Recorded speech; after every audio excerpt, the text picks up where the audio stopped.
listening to the best of The Rock Show from 2011 with Chaz Byrne. We are at the Kerrang Awards at the moment with Black Veil Brides, who, much talked about band, released their debut album, Set the World on Fire. Actually, I'm not sure it's a debut album, but certainly their debut in the UK, and the first album really to break the band. They seem to divide opinion. People seem to love or hate them. I'm not quite sure. The album wasn't quite as good as I thought it was going to be, but I've thoroughly enjoyed the singles from it. And you would say a band incredibly confident, probably just a little bit arrogant, but I must admit, in my rock stars, I like a band that A, look like rock stars, act like rock stars, and sound like it, and I guess by that nature they tick all three boxes. So, and they walked away with the Best International Newcomer at this year's Kerrang Awards. As we mentioned, Kerrang wrapped itself around the Download Festival. This year's Download Festival headliners were Def Leppard, System of a Down and Linkin Park. For me, some of the highlights: The Darkness, seeing The Darkness reformed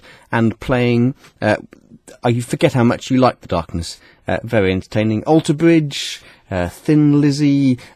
One of the highlights, I would say, on the second day, on Saturday, was seeing Twisted Sister and Alice Cooper on the second stage. Twisted Sister came on just before Alice Cooper. I just didn't move for about 3 hours. Great. Fantastic.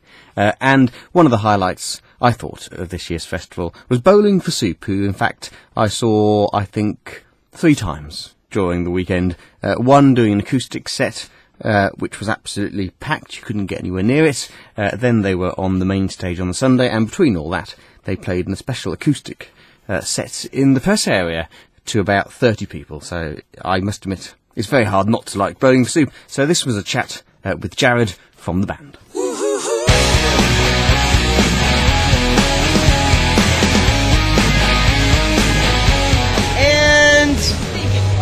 Welcome back to part two of our interview with Bowling. Apologize to leave you guys. I had to go and do a bunch of really important stuff. Really important. What, more important than me? Nothing is important as Chaz. Nothing. Was this a difficult album, an easy album to put out? I must say I'm thoroughly enjoying it. I think it's one of the best albums yet. Thank you very much. No, in fact, it was super easy. I mean, you know, as you know, we Sorry for Partying came out, and we split with Jive 4 weeks after it came out, and for all intents and purposes, it got shelved. So in the industry, that means basically 4 weeks after it came out, the label was like, "Hey, we're going to part ways. We're not going to do anything with this." So it's just done. And you know, it was a little bit upsetting for us because we did spend a lot of time on it. We were very proud of it, so to speak. So whenever it was time to go back in the studio, which was just a few months after that, it was like, hey, let's suck it up. Let's get in and just do something great. So I wrote this record in 3 weeks. We recorded it in 3 more weeks, and it's out, and we're very, very happy. And we put it out on our own, so only have ourselves to answer to, only have ourselves to blame for anything that goes wrong, and you know, things are looking good. And this is 17 years of Bowling for Soup, is it? Yeah, we just celebrated our 17th birthday last week, and gosh, it's crazy, but you know, still having a good time. And because there is a lyric on one of your tracks that says you've been, was it longer? You've been around longer than some of our fans. Yeah, we've been in this band longer than most of our fans have been, and it's true, man. It's gosh, we're so blessed because we're getting older, and obviously been doing this a really long time, and the fact that people still care and come watch us is an amazing thing. And does it ever get tired? 17 years, or is it as fresh as it was when you started? No, the job never gets tiring. I mean, the hard part is just being gone once you have kids and a wife and a dog, and you know, the things that you want to be home and be a part of your world. But the actual playing part never gets old. Well, it's lovely to see you, and I look forward to seeing it rain aside on the main stage later. No, it's fine. We'll make the rain go away. You watch. Debbie just hit the wall. She never had it all. 1 Prozac a day. Husband's a CPA. Her dreams went out the door when she turned 24. Only been with one man. Hey everybody, my name is Jarrett. I'm in the band Bowling for Soup, and right now you are listening to The Rock Show with my friend Chaz. And seriously, if you don't listen to this show each and every time it's on the air, your ears will fall off. You're welcome.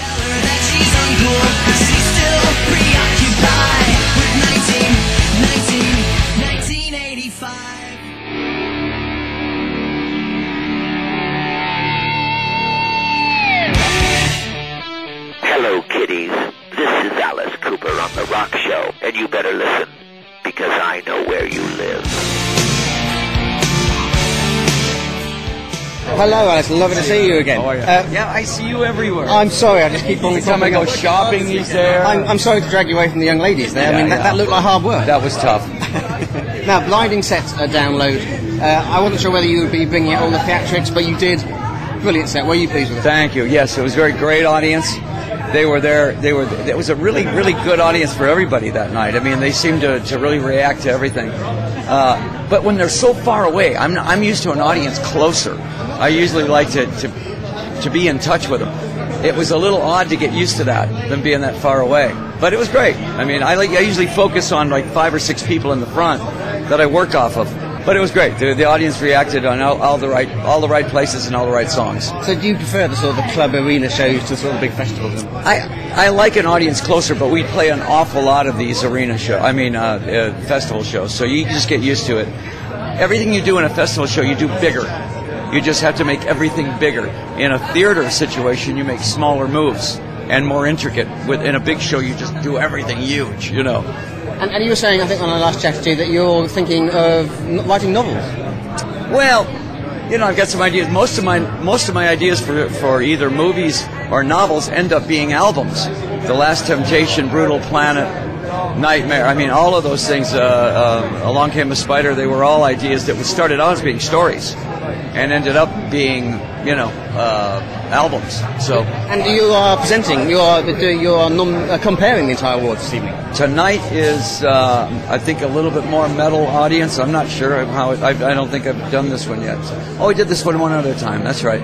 So, but different bands, everything. Rob Zombie. I'm giving Rob Zombie an award tonight. Remember the other night I said. He's giving one to you. Yeah, he's given me 4 in a row, and he says someday you're going to give me an award. Tonight's the night. Excellent. Lovely to see you. Good luck with the award.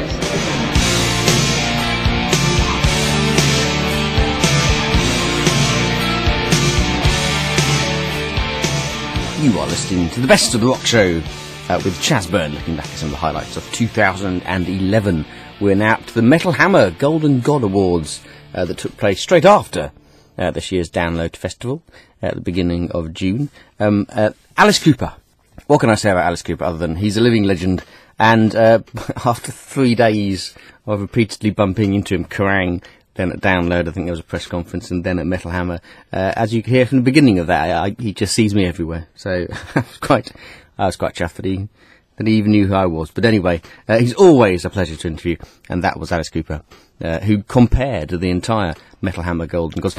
It's one of these award ceremonies where they lock the press away, literally, in a back room, and we, you know, heaven forbid that we actually see any of the award ceremony, so I think I'd done it all. And by this stage, after 3, 4, 5 days of constant rock with all these festivals and awards, I was literally on my knees by about 10:30 at night. So I thought, right, I've got everybody I need, I'm going to go home. So I wandered back through, by accident, through the awards and actually saw part of the Metal Hammer Awards. And they're really good. They're not most awards around tables and meals, and this is all to an invited audience of fans and bands playing to the fans just out there watching. And it's sort of very down to earth, and I think most of the artists there enjoyed that. And one of the other highlights for me was Twisted Sister, big Twisted Sister fan in my youth. They were there. They actually played a 20-minute set to about 200 people. Just fantastic. And I got to chat to the band, and they are very scary. At least 3 of them are over 6 foot, and just very scary Americans. But I don't think they take it all very seriously. I expect they never have. One of the highlights, I suppose, said to Mark, the Animal Mendoza, look, my wife, big fan, couldn't be here, would have liked to have been. If I give you my phone, will you chat to her? And he did, and bless him, he was lovely, though, again, quite scary. At the end of chatting to my wife, he turned back to me and said, I've got to punch you. And at that stage, is he joking? I wasn't quite certain. He was. Apparently, he had to punch me for not bringing my wife to the award ceremony with me, but there we go. For the moment, I feared for my life. But nevertheless, Twisted Sister at this year's Metal Hammer Golden Gods, one of the highlights, for me, of 2011.